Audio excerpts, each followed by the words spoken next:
Todo alerto na rin ang mga taga-Aurora dahil doon po inaasahang direktang tatama ngayong gabi ang super typhoon. At mula sa Baler, Aurora, nakatutok live si Ian Cruz. Ian? Pia, ngayon nga ay nagsisimula na ang napakalakas sa pag-ulan dito sa Aurora at ngayong gabi nga inaasahan ng landfall ng super bagyong Uwan dito. Malakas na storm surge na may kasamang high tide at malakas sa pag-ulan ang inaasahang magpapasidhiraw sa sitwasyon. Maaga pa lang, naglalaki ang alon ng naranasan sa Sitio Ampere sa Dipakulaw, Aurora mula Pacific Ocean. Sumampa na sa National Road ang tubig na may kasama pang bato. Sarado na po itong Sitio Ampere, itong National Road dahil nga po napakalalakas ng mga alon dito kahit po yung mga bato ay tinatangay dito sa kanilang National Highway. Kaya po isolated na ngayon yung papunta ng bayan ng Casigura dahil ito lamang po ang tanging daan papunta doon. Ang mga taga-Philippine Coast Guard ang naglikas sa mga residente. Sa Sabang Beach sa Baler, malalaki rin ang alon na humahampas sa seawall. Yan o, Jay, ang laki yung kasunod. Ako! Ang laki! Dambuhala ang mga alon sa dagat sa Baler. Kuha ito pasado tanghali kanina. Sa Sitio Cemento sa Barangay Zambali, isang lalaki ang nasaktan nang mahulog mula sa itinataling bubong. Natali ako ng bubong, nadulas, basa na yung bubong. Nagpatupad ng forced evacuation sa kasagsagan ng paglaki ng alon sa coastal areas. Nagbahay-bahay na ang mga pulis. Ay para po safety daw po ng mga tao. Yung alon daw po ay malaki daw po yung storm surge. Ito pag naka-evacuate na yung mga tao dito, evacuated areas na ito, lalagyan namin ng tao ito para ma-secure din yung mga properties ng mga kababayan natin na lumikas. Mahigit 700 na pamilya na ang inisyal na naitalang lumikas mula sa mga critical area. Ayon sa PDRRMO, bukod sa Dipakulaw, naglalakihan din ang alon sa bahagi ng Barangay Paltik. Nagtulong-tulong ang mga residente na hataki ng bangka. Ang pinangambahan ngayong gabi, magsabay ang storm surge, high tide at malakas na ulan. Maaring umabot ng 6 hanggang 8 metro ang taas ng alon katumbas ng 3 palapag na gusali. Parang ang nakikita ko po ay yung nangyari nga po sa Cebu o yung sa Yolanda. Halos ganun po ang napipicture ko po, pero wag naman po sana mangyari. Nasa bansa na rin ang tanyag na storm chaser na si Josh Morgerman para sundan ang galaw ng superbagyong Uwan. Every time I come to the Philippines, I'm ready for the worst, something like Yolanda, because you never know if that could happen again. I don't think this one is going to be a Yolanda, but I do think it's going to be a big impact, and I think it's going to be a big impact for Baler. Nasa Aurora rin ang storm chasers ng Pag-asa. Pia, ayon nga sa PDRRMO ng Aurora ay inaasahang alas 8 ng gabi ngayon natatama ang sentro ng bagyong Uwan dito sa Aurora. Kaya naman dahil may malakas pa nga ng mga pag-ulan na kaakibat ay talaga magbabantay sila ng magdamag. Yan muna ang latest mula rito sa Baler, Aurora. Balik sa'yo, Pia. Ingat kayo, Ian, at mukhang lumalakas ng ulan dyan. Maraming salamat sa'yo, Ian Cruz. Pinahapong ilang lugar sa Capiz at Iloilo bunsod ng super bagyong Uwan. At live mula sa Rojas City, Capiz, nakatutok live si Kim Salinas ng GMA Regional TV. Kim. Ivan, kahit signal number 1 lang sa probinsya ng Capiz at Iloilo, naramdaman pa rin ang epekto ng bagyong Uwan simula kagabi hanggang kaninang madaling araw. Dito sa Rojas City, may mga residenteng inilikas sa lakas ng hangin at alon sa dagat na nagresulta ng pagbaha. Malakas ang ulan sa Rojas City, Capiz kagabi, kaya binaha ang ilang barangay lalo na ang malapit sa dagat. Sa video na ito nakuha ng residente ng Barangay 7 hanggang tuhod ng baha. Hindi madaanan ng mga motorista ang kalsada dahil sa taas ng baha. Agad inilikas ng CDRMO ang mga residente. Binaha rin ang Barangay Punta Bara. Hinabot din ng alon ang kanilang basketball court. May mga nasirang bahay sa baha sa bayan ng Panay. Sa Barangay Gintikgan sa Carles, nawasak ang mga sasakyang pandagat dahil sa malakas na hampas ng alon. Malakas din ang hampas ng alon sa Barangay Dayhagan at Lantangan na ayon sa MDRMO Carles ay dala ng pinaghalong storm surge at high tide. Sa Negros Occidental, halos lipa rin na malakas na hangin ang mga bahay sa Manabla na malapit sa dagat. Ivan, pansamantalang sinuspindi ang sea trips sa probinsya ng Iloilo, gayon din sa Aklan at Northern Negros Occidental. Mahigit 800 pasahero ang naiulat na stranded ayon sa PCG. Ivan? Ingat, maraming salamat Kim Salinas ng GMA Regional TV. Hingi po tayo ng update sa paghahanda sa Nueva Ecija, live mula kay Marie Zumali. Marie, kamusta dyan? Pia, narito ako ngayon sa malapit sa Valdefuente Bridge. Ayan, makikita ninyo sa aking likuran dito sa Cabanatuan, Nueva Ecija, kung saan matatanaw o di kaya ay maaaninag itong Pampanga River na isa sa 4 na ilog dito sa Nueva Ecija na masusing binabantayan ng lokal na pamahalaan dahil sa posibleng pag-apaw ng tubig rito kasunod nga ng pananalasa ng Super Typhoon Uwan. Sa ngayon ay tumila yung malakas na ulan pero napakalakas ng hangin at isinailalim na nga sa signal number 4 ang buong lalawigan ng Nueva Ecija. Inabutan naming nagpupukpok ng kahoy sa bintana si Tatay Arnel pagkatapos kumpunihin ang bubong para patibayan ang kanilang bahay bilang paghahanda raw sa Super Typhoon Uwan, lalo't isang barangay isla sa Cabanatuan City sa pinakamabilis na bahain pag may nananalasang bagyo. Noong nakaraang bagyong Lando, umabot daw ng hanggang 10 talampakan ng taas ng baha. Pero kung pinili ni Tatay Arnel na manatili sa bahay, may iba na mas minabuting lumikas sa mas mataas na lugar. Naka-standby na ang mga taga Bureau of Fire Protection at mga rescuers sakaling kailanganin.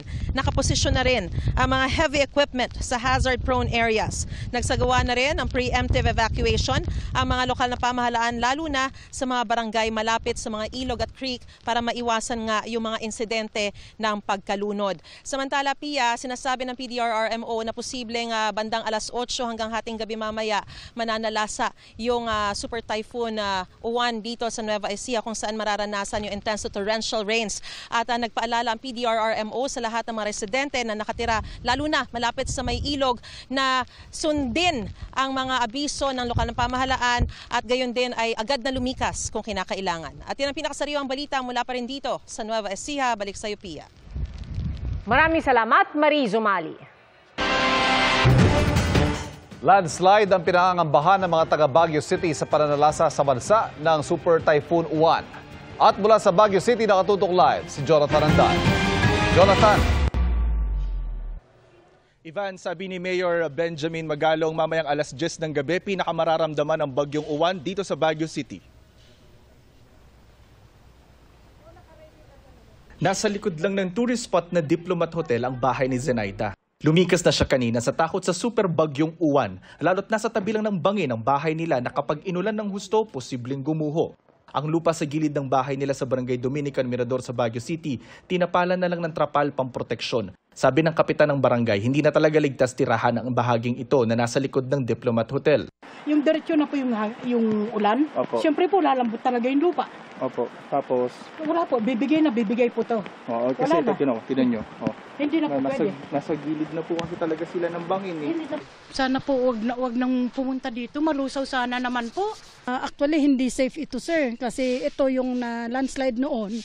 So, nilagyan lang ng konting pang-mitigation para hindi matuluyan. Pero sabi nila, saan po kami yun namin ililipat. Actually, may prinamis naman ng city government na parang bahay na lilipatan nila. Pero until now, wala pa nga naman. Ongoing pa yung pagtatayo ng mga bahay.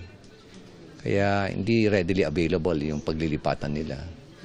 Kaya doon pa rin sila. It take us about 2 years pa para matapos talaga yung socialized housing namin.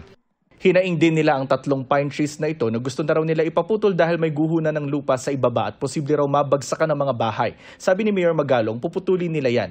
Sa ngayon, 14 na pamilya na ang lumikas sa Baguio City, karamihan dahil sa takot sa landslide. Dahil din sa banta ng landslide, sinara na ang Cannon Road. Haba na po napila ng mga sasakyan dito. Ang sinasabi po ng mga pulis sa mga motorista, kung hindi kayo residente sa Camp 7 pababa doon sa Lionshead, ikot kayo tulad nito. Iikot papunta doon sa may Marcos Highway, doon ng daan. Kasi doon po sa may Cannon Road, may banta ng gumuguhong lupa, pagbagsak ng mga bato, tsaka debris, lalo pat may paparating na Super Typhoon Uwan. Sa Lionshead, wala ng mga turista, sarado na rin ang mga tindahan. Ang mga taho vendor nagkusang alisin ang mga konkretong barrier dito para hindi makadiskrasya pag bumagyo. Yan muna ang latest mula rito sa Baguio City. Balik sa iyo, Ivan. Maraming salamat, Jonathan Andal. Maagang lumikas at naghanda ang mga taga Ilocos Sur bago pa man ang pagtama ng Bagyong Uwan. Alamin po ang sitwasyon doon sa live na pagtutok ni Rafi Tima. Rafi? Buong maghapon na Pia ay naging makulimlim dito sa Ilocos Sur at habang hindi pangaramdam itong si Bagyong Uwan ay sinamantala na ito ng ilang residente para sa preemptive evacuation. Nagmamadaling sumakay ang pamilya ni Dexter sa Police Mobile ng Tagudin Police. Nagdesisyon na silang paunahing lumikas sa mga babae at mga bata dahil sa babalang magiging malakas ang paparating na Super Typhoon Uwan. Malakas daw itong Super Typhoon daw po. Pero nagpaiwan si Dexter para tapusin ang pagtatali ng kanyang bahay. Noong nakaraang malakas na bagyo, tinangay daw ang bubong ng kanilang bahay kaya ayaw na niyang magpakakampante. Malapit lang sa dalampasigan ng Barangay Libtong ang bahay ni Dexter. Bagaman malayo pa ang bagyo, malalakas na ang along humahampas sa dalampasigan. Ang PDRRMO ng Ilocos Sur nagpapasalamat at tila lumihis pababa ang Super Typhoon Uwan at hindi na direktang tatama sa kanilang probinsya. Sumilip pa nga bahagi ang araw kaninang umaga, pero sa buong maghapon, naging makulimlim ang panahon. Paalala ng PDRRMO, asahan pa ring mararamdaman ang bagsik ng super bagyo sa buong lalawigan. Huwag tayong pakampante, malakas pa rin, malawak ang radius ng bagyo, kaya sakop pa rin tayo dito sa Ilocos Sur.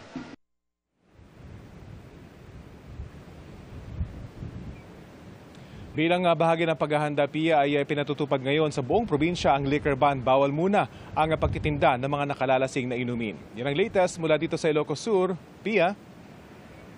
Maraming salamat, Rafi Tima.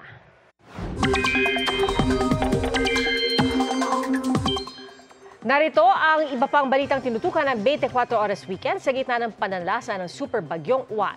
Alamin po natin mula kay Amor La Rosa ng GMA Integrated News Weather Center kung saan makakaapekto ang Super Bagyong Uwan. Amor? Salamat, Pia. Mga kapuso, ngayong magdamag hanggang bukas ng umaga, mabababad sa malakas na hangin at matitinding ulan ang malaking bahagi ng ating bansa dahil po yan sa Super Typhoon Uwan. Huling namataan ng Pag-asa, itong bagyo dyan po yan sa layong 110 kilometers sa hilaga ng Daet, Camarines Norte. Taglay po ang lakas ng hangin nga abot sa 185 kilometers per hour at yung bugso po niya naabot sa 230 kilometers per hour. Kumikilos po yan pa west-northwest sa bilis na 30 kilometers per hour. Ayon po sa Pag-asa, matapos dumaan malapit po dyan sa Catanduanes, ay dadaan naman yung sentro nito malapit sa Pulilio Islands bago mag-landfall dito sa Aurora ngayong gabi o kaya naman ay bukas ng madaling araw. Ayon po sa Pag-asa, may tsansa rin na dumikit o dumaplis yan sa Calaguas Island o kaya naman po dito sa may bahagi ng Pulilio Island. At pagkatapos po ng landfall dyan sa Aurora ay tatawirin nito ang kabundukan ng Northern Luzon bago tuluyang po makalabas dito sa landmass bukas ng umaga. Posibleng paglabas po nito sa Philippine Area of Responsibility ay liliko at babalik ulit yan sa loob ng PAR, pero sunod naman tutumbukin itong bahagi ng Taiwan. At yan po ang patuloy po nating imomonitor sa mga susunod na araw. Sa ngayon, nakataas ang wind signal number 5 dyan po sa southern portion ng Quirino, southeastern portion ng Nueva Vizcaya, northeastern portion ng Nueva Ecija, central portion ng Aurora, Pulilio Islands, ganun din sa northern portion ng Camarines Norte, kasama po ang Calaguas Islands. Ang signal number 4, nakataas naman po yan sa southern portion ng Isabela, natitirang bahagi ng Quirino, natitirang bahagi ng Nueva Vizcaya, southern portion ng Mountain Province, southern portion ng Ifugao, Benguet, southern portion ng Ilocos Sur, La Union, Pangasinan, at pati na rin sa natitirang bahagi ng Aurora. At mga kapuso, inaasahan pa rin po natin yung panganib ng malakas na hangin at mga pag-ulan at kasama rin po sa signal number 4 ang natitirang bahagi ng Nueva Ecija, northernmost portion ng Zambales, northeastern portion ng Tarlac, easternmost portion ng Pampanga, eastern portion ng Bulacan, northern portion ng Rizal, ganoon din dito sa northern at eastern portions ng Quezon, natitirang bahagi ng Camarines Norte, pati na rin sa northern portion ng Camarines Sur at northern portion ng Catanduanes. Dahil po sa napakalakas na hangin na mararanasan sa mga lugar na nasa ilalim ng wind signals, nananatili po yung banta ng malalaking alon at storm surge o daluyong na aabot ng lagpas 9 o 10 talampakan. Nakataas naman po ang signal number 3 dyan po sa southern portion ng Ilocos Sur at inaasahan po natin ito po natitirang bahagi ng Ilocos Sur, natitirang bahagi ng Zambales, Bataan, natitirang bahagi ng Tarlac, Pampanga at ng Bulacan. Kasama rin po ang Metro Manila, Cavite, Batangas at ganun din ang natitirang bahagi ng Rizal. Kasama rin po dito ang Laguna, natitirang bahagi ng Quezon, Marinduque, natitirang bahagi ng Camarines Sur at ng Catanduanes, Albay, Sorsogon, Ticao at ganun din ang Burias Islands. Nakataas naman po itong signal number 3 dyan po sa ilang bahagi ng Visayas sa northwestern portion ng Northern Samar. Para naman sa mga lugar na nasa ilalim ng signal number 2, kasama po ang Babuyan Island, natitirang bahagi ng mainland Cagayan, natitirang bahagi ng Apayao, Occidental Mindoro, Oriental Mindoro, Romblon at pati na rin ang natitirang bahagi ng Masbate. Itong signal number 2, nakataas din po yan sa natitirang bahagi ng Northern Samar, northern portion ng Samar, pati na rin sa northern portion ng Eastern Samar. At mga kapuso, yung signal number 1 nakataas naman sa Batanes, sa northern portion ng Palawan, kasama po ang Calamian at Puyo Islands, ganun din ang Cagayancillo Islands. Kasama rin po dito ang natitirang bahagi ng Samar at ng Eastern Samar, Biliran, Leyte, Southern Leyte, Cebu, Bohol at pati na rin ang Siquijor. Nakataas din po ang signal number 1 sa Negros Oriental, Negros Occidental, Guimaras, Iloilo, Capiz, Aklan at pati na rin po sa Antique. Base naman sa datos ng Metra Weather, so yun po yung wind signals, kasama rin po dito yung Dinagat Islands at Surigao del Norte. Ngayon tingnan naman natin yung mga pag-ulan na mararanasan. Dito po sa Metra Weather, mararanasan yung malawakan at malalakas sa mga pag-ulan sa halos buong Luzon po yan, mula dito sa Bicol Region, ganun din sa Calabarzon, Metro Manila, halos buong Mimaropa at ganun din ang Northern and Central Luzon. Kasama rin po dito yung Batanes at Babuyan Islands. Meron po tayong nakikita na heavy to intense or intense to torrential o halos walang tigil na mga pag-ulan. Magtutuloy-tuloy po yan sa madaling araw hanggang bukas araw po ng Lunes. At eto naman, posible pa rin po hanggang hapon yung mga pag-ulan pero unti-unti naman po yung mababawasan sa ilang lugar pagsapit po yan ng gabi. At halos buong araw rin po ang mga pag-ulan bukas dito sa Metro Manila kaya posible pa rin po ang mga pagbaha sa low-lying areas. Para naman sa mga kapuso natin sa Visayas at Mindanao, may chance rin po ng ulan ngayong gabi. Dito yan sa Western Visayas, Negros Island Region at ilang bahagi ng Eastern and Central Visayas. Ganun din sa may Zamboanga Peninsula, Northern Mindanao at pati na rin sa Barm. Halos ganito rin po ang magiging panahon bukas kaya doble ingat pa rin. Yan ang latest sa ating panahon. Ako po si Amor La Rosa para sa GMA Integrated News Weather Center. Maasahan anuman ang panahon. At yan po ang mga balita ngayong linggo para po sa mas malaking misyon at mas malawak na paglilingkod sa bayan. Ako po si TR Canghel. Ako po si Ivan Mayrina mula sa GMA Integrated News, ang News Authority ng Pilipino. Nakatutok kami 24 oras.